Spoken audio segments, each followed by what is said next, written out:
शिक्षकांसाठी खुशखबर. राज्य शासन बदलणार हा जी.आर.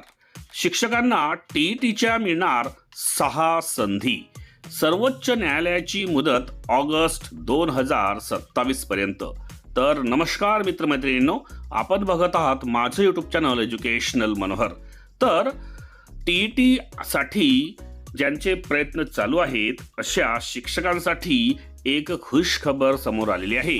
ती अशी की राज्य शासनाला हा जी.आर बदलावा लागणार आहे आणि यामुळेच शिक्षकांना टीईटी पास होण्याच्या 6 संधी मिळण्याची शक्यता आहे. कारण सर्वोच्च न्यायालयाची ही जी मुदत आहे ही ऑगस्ट 2027 पर्यंत देण्यात आलेली आहे. याबद्दलची सविस्तर माहिती आजच्या व्हिडिओमध्ये आपण बघून घेणार आहोत. त्यामुळे या व्हिडिओला सुरुवात करण्यापूर्वी हे चॅनल एज्युकेशनल मनोहर यावर आपण नवीन असाल तर हे चॅनल आपण सबस्क्राईब करायला विसरू नका आणि हा व्हिडिओ बघितल्यानंतर जास्तीत जास्त शिक्षक बंधू भगिनींना आपण शेअर करायलाही विसरू नका. चला तर बघूया शिक्षकांसाठी आलेली खुश खबर कोणती आहे. तर महाराष्ट्र राज्य परीक्षा परिषदेच्या वतीने आता 2026-27 या शैक्षणिक वर्षातील पहिली टीईटी जून अखेर जुलै महिन्यात होईल. त्यानंतर याच वर्षातील नोव्हेंबरमध्ये दुसरी टीईटी घेतली जाणार आहे. 2027-28 या शैक्षणिक वर्षातील पहिली परीक्षा जूनमध्ये होईल, कारण 31 ऑगस्ट पूर्वी निकाल जाहीर करावा लागणार आहे. दुसरीकडे 31 ऑगस्ट 2027 पर्यंत राष्ट्रीय शिक्षक शिक्षण परिषदेच्या 3 CTET होणार आहेत. 1 सप्टेंबर 2025 रोजी सर्वोच्च न्यायालयाने टीईटी सक्तीचा निर्णय घेतला आणि त्यासाठी 2 वर्षांची मुदतही दिली.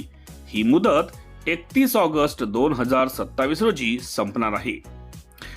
इयत्ता 1ली ते 8वीच्या वर्गांवर नियुक्त सर्वच शिक्षकांना ज्यांचे वय 53 वर्षांपर्यंत आहे त्यांना 2 वर्षात टीईटी उत्तीर्ण व्हायचे आहे. मुदतीत पात्रता पूर्ण न करणाऱ्यांवर सक्तीच्या सेवानिवृत्तीची कार्यवाही करण्याचे आदेश सर्वोच्च न्यायालयाने दिलेले आहेत. त्यामध्ये त्या वर्गांवरील तथा शाळांमधील मुख्याध्यापकांचा देखील समावेश आहे. दुसरीकडे यापुढे शिक्षकांना पदोन्नतीचा लाभ घेण्यासाठी देखील टीईटी उत्तीर्ण असावे लागणार आहे. 23 नोव्हेंबरला झालेल्या टीईटीत 12% सुद्धा उमेदवार उत्तीर्ण झाले नाहीत. उद्या म्हणजेच शनिवारी केंद्राची CTET होणार असून या परीक्षेचा निकाल देखील कमीच असतो. या पार्श्वभूमीवर शिक्षकांना पुढच्या 6 मुदतीत टीईटी उत्तीर्ण व्हावीच लागेल. त्यासाठी विद्यार्थ्यांच्या अध्यापनाबरोबर शिक्षकांना स्वतःला देखील अभ्यास करावा लागणार आहे. शासनाला पाठविला प्रस्ताव.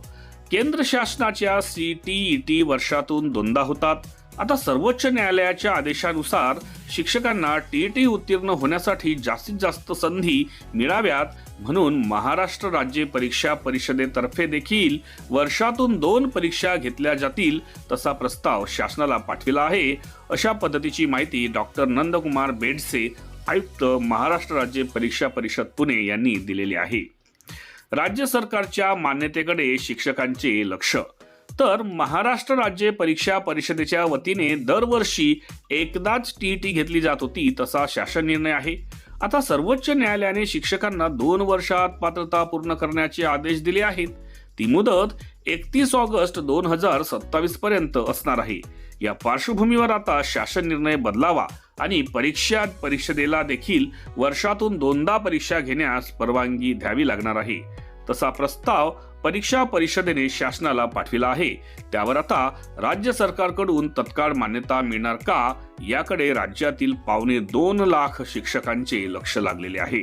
तर एकंदरीत CTET प्रमाणे वर्षातून 2दा टीईटी घेण्याची एक परवानगी राज्य शासनानं द्यावी या पद्धतीचा एक प्रस्ताव हा राज्य सरकारला पाठवण्यात आलेला आहे आणि त्यावर आता सरकारने हिरवी झेंडी दाखवल्यास शिक्षकांचा टीईटी पास होण्याचा जो मार्ग आहे तो थोडा सुलभ होणार असून त्यांना जास्तीत जास्त टीईटी पास होण्याच्या संधी मिळणार आहेत हे यावरून आपल्याला कळते.